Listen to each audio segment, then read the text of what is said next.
Welcome student. Today we will learn about the solid state. या solid state topic मधल्या आपण depict हा point पाहत आहोत.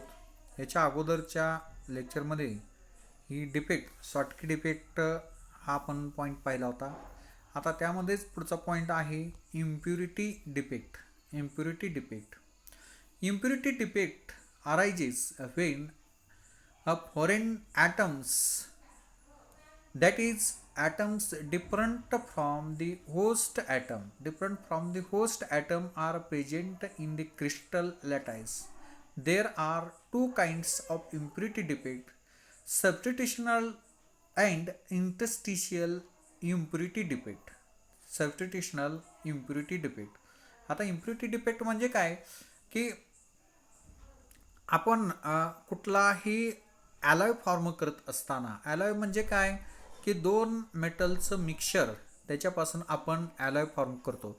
म्हणजे आता फॉर एक्झाम्पल स्टेनलेस स्टील म्हणतो आपण, ब्रॉन्झ, यामध्ये काय की दोन मेटलचं मिक्सचर त्यामध्ये दोन मेटल हे मिक्स केलेलं असतात आणि त्याच्यापासून तो असा वेगळा असा तो कंपाऊंड हा तयार केलेला असतो, त्याला आपण ॲलॉय म्हणतो. आता ॲलॉयमध्ये आपण फॉर एक्झाम्पल आपण कुठलंही ॲलॉय जर घेतलं, ब्रास असेल, त्या ब्रासमध्ये कॉपर आणि झिंक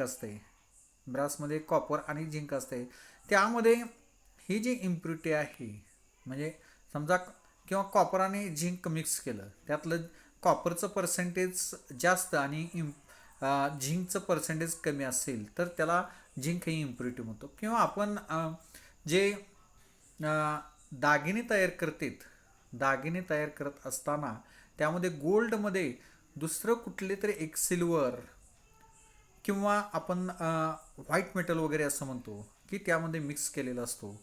जे मिक्स करतो तो इम्प्युरिटी असतो, इम्प्युरिटी. आणि ती इम्प्युरिटी जी आहे त्या इम्प्युरिटीमुळं जो ओरिजिनल कंपाऊंड आहे, मेटल आहे, त्याच्यामध्ये जो डिफेक्ट तयार होतो त्या डिफेक्टला आपण सबस्टिट्यूशनल इम्प्युरिटी डिफेक्ट असं म्हणतो, सबस्टिट्यूशनल इम्प्युरिटी डिफेक्ट. आणि तो जो डिफेक्ट आहे, समजा दोन कंपाऊंडच्या मध्ये किंवा दोन स्पेअरच्या मध्ये म्हणजे इंटरस्टिशियल पोझिशनला जर झाला तर त्याला आपण इंटरस्टिशियल डिफेक्ट किंवा इंटरस्टिशियल इम्प्युरिटी डिफेक्ट असं म्हणतो. आता substitutional impurity defect, in this defect the foreign atoms are found at the lattice site in place of host atom. म्हणजे आता या होस्ट ॲटम म्हणजे जो मेन ओरिजिनल ॲटम आहे त्या ओरिजिनल ॲटमच्या पोझिशनला जर तो इम्प्युरिटी किंवा ॲड केलेला जर मेटलने त्याची पोझिशन घेतली, जागा घेतली, तर त्याला आपण सबस्टिट्यूशनल इम्प्युरिटी डिफेक्ट असं म्हणतो. ठीक आहे. The regular atoms are displaced from their latest site by impurity item.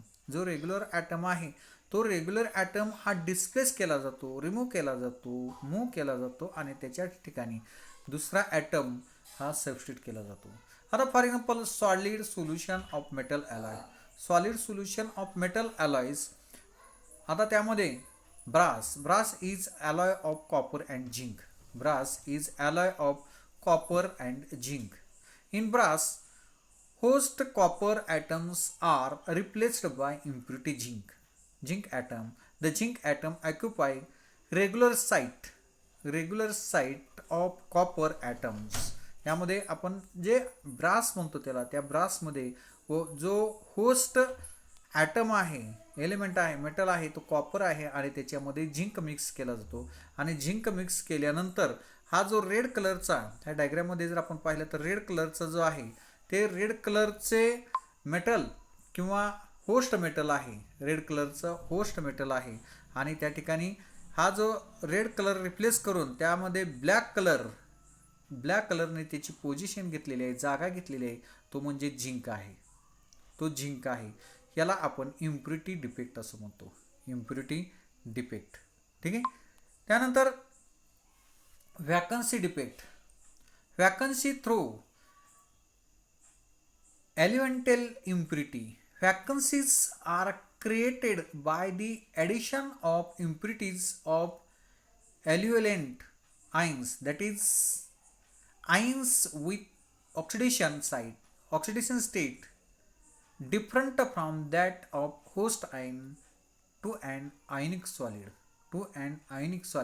आता यामध्ये वॅकन्सी थ्रो एलिमेंट इम्प्युरिटीज म्हणजे जो आयनिक सॉल्ट आहे त्या आयनिक सॉल्टमध्ये हा जो NaCl NaCl NaCl किंवा स्ट्रॉन्सियम Cl हे जे एलिमेंट्स आहेत, आता या ठिकाणी हा जो पॉझिटिव्हली चार्ज मेटल किंवा सोडियम हा रिप्लेस झाला, त्या ठिकाणी वॅकन्सी तयार झाली.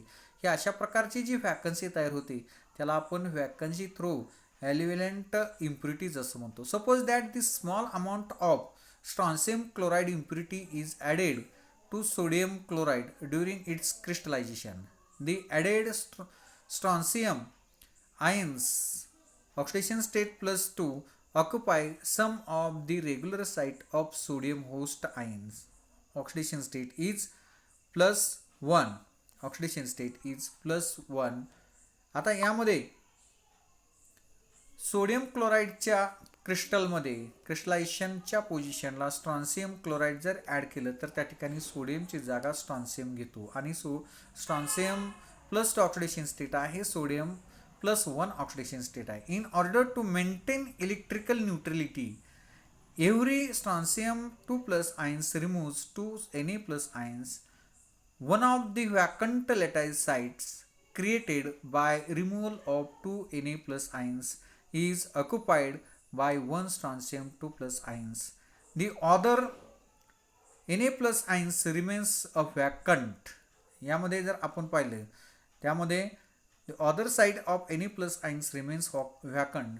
यामध्ये आपण सोडियम क्लोराईड कुठलाही कंपाऊंड जो असतो तो कंपाऊंड हा न्यूट्रल कंपाऊंड असतो. न्यूट्रल कधी होतो, जेवढे पॉझिटिव्ह आहेत तेवढेच निगेटिव्ह असतात आणि जेवढे पॉझिटिव्ह आहेत तेवढेच निगेटिव्ह असल्यानंतर तो कंपाऊंड हा न्यूट्रल कंपाऊंड होतो. Na+ आणि Cl- सिंगल प्लस आणि मायनस चार्ज आहे, टोटल NaCl हा न्यूट्रल आहे. स्ट्रॉन्सियम SrCl2 म्हणजे SR वरती 2 पॉझिटिव्ह चार्ज आहेत आणि ते बॅलन्स करण्यासाठी क्लोरीन 2 निगेटिव्ह चार्ज घेतलेले आहेत, त्यामुळे SrCl2 हा न्यूट्रल मॉलिक्यूल येतो. आता जर सोडियम क्लोराईडमध्ये जर आपण SrCl2 हा ॲड केला, कंपाऊंड क्रिस्टलायझेशन पोझिशनमध्ये जर ॲड केला तर त्यामध्ये एका सोडियमवरती Na+ सिंगल पॉझिटिव्ह चार्ज आहे, SRवरती 2 पॉझिटिव्ह चार्ज आहेत आणि त्यामुळं इलेक्ट्रिकल न्यूट्रलिटी ही बॅलन्स करण्यासाठी एक Na+ हा जर रिमूव्ह केला तर त्यामध्ये स्ट्रॉन्सियम म्हणजे SR2+ एक जर ॲड केला तर त्या ठिकाणी 2 Na+ हे रिमूव्ह होतात आणि त्यामुळे वॅकन्सी तयार होती. ह्या वॅकन्सीला आपण वॅकन्सी थ्रू एलिव्हलंट आयन्स असं म्हणतो. Vacancy through aliovalent ions. ठीक आहे. आता त्यानंतर interstitial impurity defect. Interstitial impurity defect म्हणजे काय की थोडक्यात जो रेग्युलर कंपाऊंड आहे त्या कंपाऊंडच्या स्पेसमध्ये दुसरा एखादा कंपाऊंड किंवा ॲटम्सने ते स्पेस ऑक्युपाय करणे त्याला आपण इंटरस्टिशियल इम्प्युरिटी डिफेक्ट असं म्हणतो. In this defect the impurity atoms occupy interstitial space of lattice structure. For example in steel iron atoms occupy normal lattice site. The carbon atoms are present in interstitial space as shown in figure.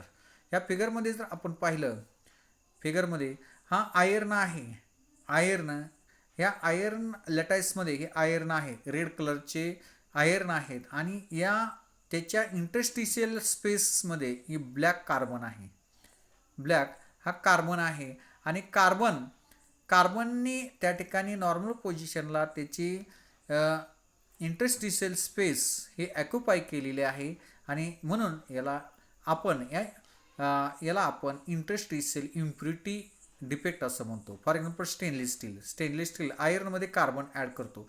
Carbon वेगवेगळ्या पर्सेंटेजमध्ये आयर्नमध्ये add केल्यानंतर त्यामध्ये वेगवेगळ्या प्रकारचं stainless steel हे तयार होत असते.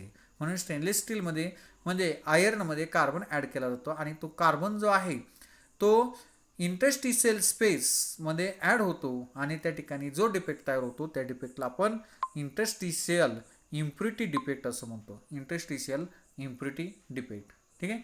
Then non stoichiometric defect. Non stoichiometric defect. Non-stoichiometric defect arises when the ratio of number of atoms of one kind to that of other kind, or the ratio of number of cations to anions becomes different from that indicated by its chemical formula. In short, stoichiometry of the compound is changed. Non-stoichiometric defect मध्ये non-stoichiometric defect arises when the ratio of number of atoms of one kind to that of other kind.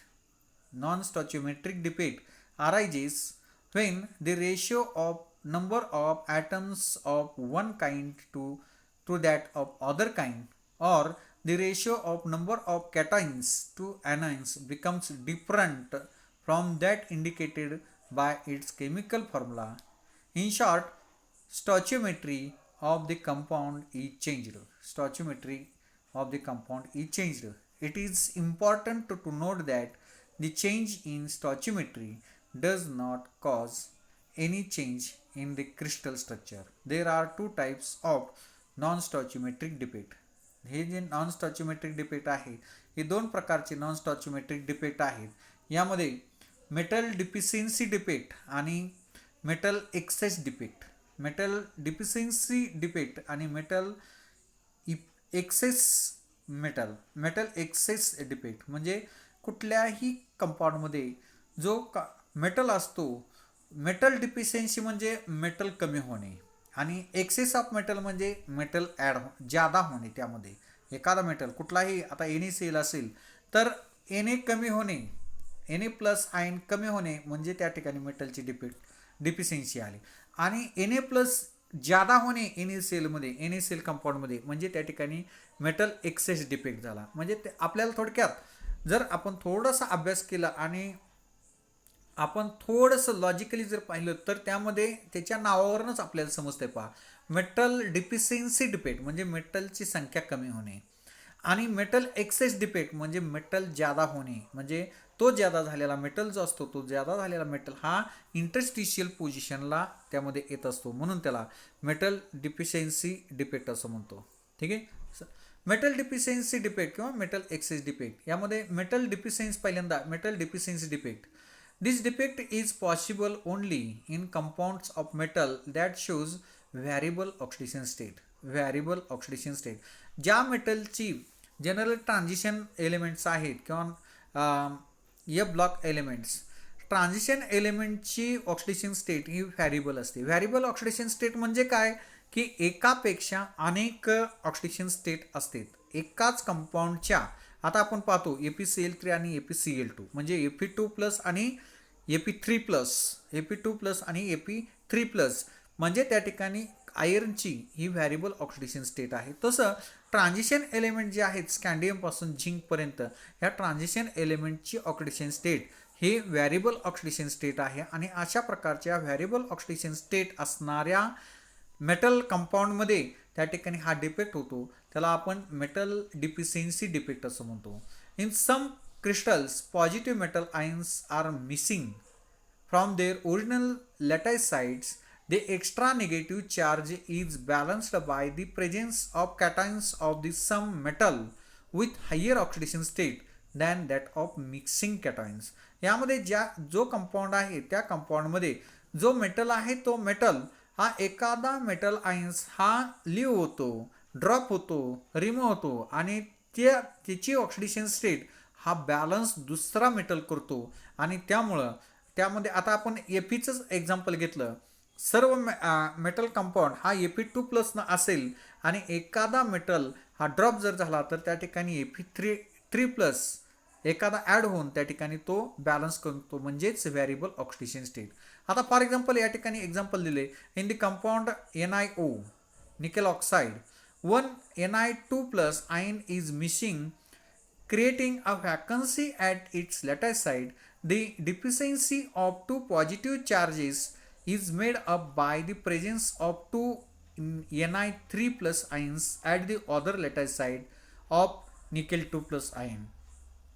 As shown in figure 1.20, the composition of NiO then becomes NiO. आता यामध्ये या आपण डिफेक्टमध्ये metal deficiency डिफेक्टमध्ये nickel ऑक्साईडचं example घेतलेलं आहे. आता यामध्ये एक nickel 2 plus हा मिस झालेला आहे, परंतु ते जे दोन पॉझिटिव्ह चार्ज आहेत ते दोन पॉझिटिव्ह चार्ज हे बॅलन्स करण्यासाठी दोन निकेल्स हे निकेल 3 प्लस आयन्स हा निकेल 3 प्लस आयन्स असतात आणि ते दोन चार्ज हे बॅलन्स करतात. इथे या ठिकाणी हा निकेल 3 प्लस आयन आहे आणि दुसरा निकेल 3 प्लस आयन जो हा निकेल 3 प्लस आयन आहे. हे दोन निकेल 3 प्लस आयन जे आहेत ते दोन ऑक्सिजनचे मायनस चार्ज हे बॅलन्स करतात आणि त्या ठिकाणी जो डिफेक्ट तयार होतो त्या डिफेक्टला आपण मेटल डिफिशियन्सी डिफेक्ट असं म्हणतो. हे इलेक्ट्रिकली बॅलन्सिंग हे निकेल हा इलेक्ट्रिकल बॅलन्स करतो आणि त्याला आपण नॉन स्टॉचिमेट्रिक निकेल ऑक्साईड असं म्हणतो आणि त्या डिफेक्टला आपण मेटल डिफिशियन्सी डिफेक्ट असं म्हणतो. आता त्यानंतर metal excess defect. Metal excess defect, there are two types of metal excess defect. A neutral atom or an extra positive ions occupies interstitial position. Neutral atom किंवा एखादा एक्सेस मेटल जो आहे तो positive ions हा interstitial position हा occupy करतो. For example zinc oxide present two way of metal excess defect. In the first case zinc oxide lattice one neutral, the zinc atom is present in the interstitial space as shown in figure. आता यामध्ये झिंकचं example घेतलंय. यामध्ये zinc जो आहे एक extra zinc 2 plus ion हा interstitial पोझिशनला आलाय पहा. एक्सेस न्यूट्रल झिंक हा त्या इंटरस्टिशियल पोझिशनला आलेला आहे आणि दुसरं जे एक्झाम्पल दिले zinc 2 plus ions and electrons at interstitial position. यामध्ये झिंक 2 प्लस हा मिस झालेला आहे. त्याचे इलेक्ट्रॉन जे आहेत हे इलेक्ट्रॉन हे त्या ठिकाणी इंटरस्टिशियल पोझिशनला आलेले आहेत. यामध्ये आपण जर पुढे याच्या डायग्राम रिॲक्शन जर पाहिल्या, in the second case when zinc oxide is heated it decomposes as zinc oxide to give zinc 2 plus half O2 plus 2 electrons. The excess zinc 2 plus ions are trapped in interstitial site in the lattice. The electrons also diffuse in the crystal to occupy interstitial site as shown in 1.21 figure. In both the cases, non-stoichiometric formula of zinc oxide is ZnO. Non stoichiometric formula. यामध्ये पहा access metal जो आहे तो access metal हा interstitial पोझिशनला आलेला आहे आणि त्याचं इलेक्ट्रॉन जे आहे ते इलेक्ट्रॉन्स हे इंटरस्टिशियल पोझिशनला सेकंड डायग्राममध्ये आलेले आहेत. ठीक आहे. Then bye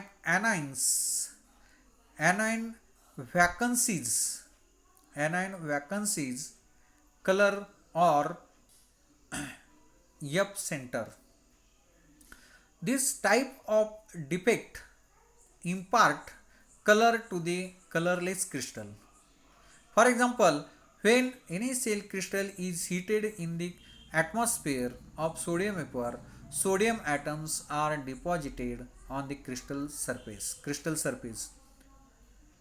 This type of defect imparts color to the colorless crystal. For example, when any cell crystal is heated in the atmosphere of sodium vapor, sodium atoms are deposited on the crystal surface.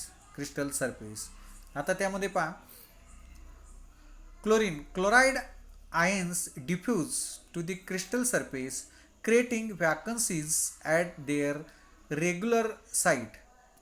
These chloride ions combines with any atoms on the surface to form NaCl by releasing electrons from sodium atom. The electrons released diffuse into the crystal and occupy vacant sites of anions as shown in figure. The anions vacant sites occupied by electrons are F center or color center. Color center. यामध्ये पहा F center in create any सेलचं example घेतलेलं आहे. त्यामध्ये electron जो आहे तो electrons हा एक्स्ट्रा इलेक्ट्रॉन्स हा इंटरस्टिशियल पोझिशनला तयार होतो, त्याला आपण एफ सेंटर इन क्रिस्टल असं म्हणतो. यामध्ये any cell shows yellow color due to the formation of F center. The crystal of NaCl has excess Na. The non-stoichiometric formula of NaCl is the NaCl. NaCl shows yellow color due to the formation of F center. The crystal of NaCl has excess Na. The non-stoichiometric formula of NaCl is in the NaCl. Okay, धन्यवाद.